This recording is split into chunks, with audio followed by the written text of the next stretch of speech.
નમસ્કાર બાળકો, આજે તમને એક ઉંદરડીની વાર્તા કરવાની છે. સાંભળવી છે ને? કેવી રીતે બોલે ઉંદર? ચુ ચુ ચુ ચુ ચુ. જોયું છે ને બધાએ? કેટલી ઝડપથી ભાગી જાય. આપણે એને પકડી શકીએ? કેટલાય પ્રયત્નો કરીએ ત્યારે માંડ માંડ પિંજરામાં પુરાય, હે ને? તો ઉંદર તો બહુ ચંચળ હોય. તો આજે આપણે એવી ઉંદરડીની વાર્તા કરવાની છે. એક નદીના કિનારે એક સરસ મજાની ઝૂંપડી બાંધી અને એક ઋષિ મહારાજ રહેતા હતા. ઘણી બધી તપસ્યા કરીને એમને ખૂબ સિદ્ધિઓ મેળવી હતી.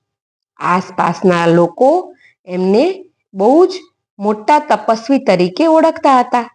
એક દિવસ સવારે તેઓ નદીમાં સ્નાન કરી સૂર્યને અંજલિ આપી રહ્યા હતા ત્યારે એમની ઉપર આકાશમાં એક બાજ પક્ષી પોતાના પંજામાં એક ઉંદરડીને પકડીને લઈ જતો હતો અને મુનિરાજે તે જોયું. તરફડતી ઉંદરડીને જોઈને તેમને દયા આવી એટલે તેમણે નદીમાંથી એક પથ્થર ઉઠાવી અને પેલા બાજ પક્ષી તરફ ફેંક્યો. પથ્થર વાગતા જ પક્ષીના પંજામાંથી ઉંદરડી છૂટી ગઈ અને મુનિથી થોડેક દૂર જમીન પર આવીને પડી. ઉંદરડીએ કિનારે આવી રહેલા તપસ્વીને વિનંતી કરી અને કહ્યું કે તમે મને તમારી સાથે લઈ જાઓ. મને અહીંયા મૂકીને જશો તો બીજું કોઈક પ્રાણી પક્ષી મને મારી નાખશે. હવે સાધુ મહારાજને ઉંદરડીની વાત સાચી લાગી અને એને ઉંદરડી પર દયા આવી ગઈ. એમણે થયું કે હવે આ ઉંદરડીને હું મારી સાથે ક્યાં ફેરવીશ. આવો વિચાર કરી તેમણે ઉંદરડીને પોતાના તપોબળથી અને મંત્ર સિદ્ધિથી કન્યા બનાવી દીધી.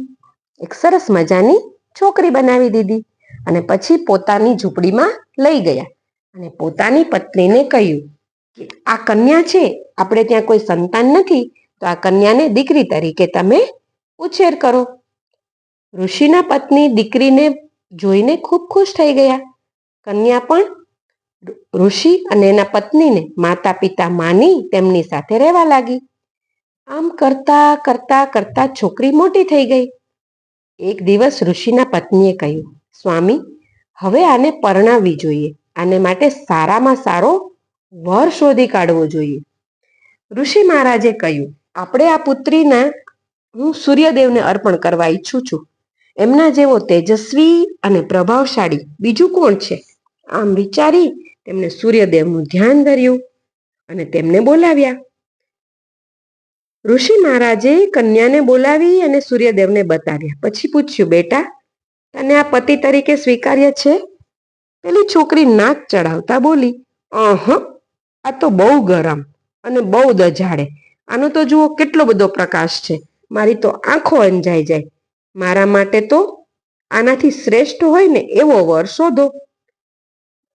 હવે મુનિએ વિચાર્યું, સૂર્ય કરતા વાદળ મહાન છે, કારણ કે સૂર્યને ગમે ત્યારે ઢાંકી દે છે. મુનિએ વાદળનું આહવાન કર્યું અને વાદળ કન્યા સામે હાજર કર્યું. છોકરી તો તેને જોઈને મોઢા પર અણગમો લાવી અને બોલી, અરરરર, આ તો કાળો કાળો અને મોટો મોટો છે.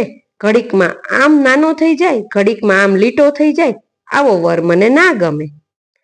હવે ઋષિએ વિચાર્યું કે વાદળ કરતા તો વધારે બળવાન કોણ છે? પવન. એ વાદળને ગમે ત્યારે ગમે ત્યાં ખેંચી જાય છે. એટલે ઋષિએ પવનને હાજર કર્યો અને પૂછ્યું, દીકરી, શું તને આ પસંદ છે? હવે છોકરી તો પવનની સામે મોઢું બગાડીને બોલી, આ તો બહુ ચંચળ છે, કાંઈ ઠામ ઠેકાણું નહીં, ગમે ત્યારે ગમે ત્યાં દોડવા લાગે. આવો વર મને ના ગમે. હવે મુનિએ પોતાના તપથી પહાડને પ્રગટ કર્યો. કેમ કે પહાડ છે એ ક્યાંય હાલતો ચાલતો નથી, સ્થિર હોય છે અને એને પવન હલાવી પણ શકતો નથી. તો એ પવન કરતાં પણ વધારે તાકાતવાર છે એવું વિચારી અને પહાડને હાજર કર્યો. વળી પાછી છોકરી બોલી, અરરરરર, આ તો કદરૂપો છે, સાવ લુખો સૂકો છે. ક્યાંક ઝાડ ને ક્યાંક પાણા, ક્યાંક રસ્તા ને ક્યાંક ઝાખરા. આવા બેડોળને તો હું ના પરણું.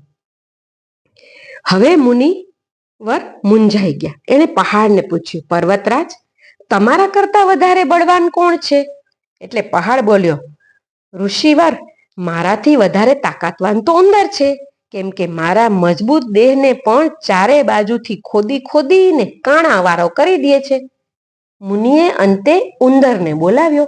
એટલે ત્યાં ઉંદર તો ઝટપટ ત્યાં આવી ગયો અને છોકરી તો ઉંદરને જોતા રાજી રાજી થઈ ગઈ અને ઋષિ કાંઈ પૂછે એ પહેલા જ બોલી ઉઠી, પિતાજી, પિતાજી, મને તો આ વર ગમે છે.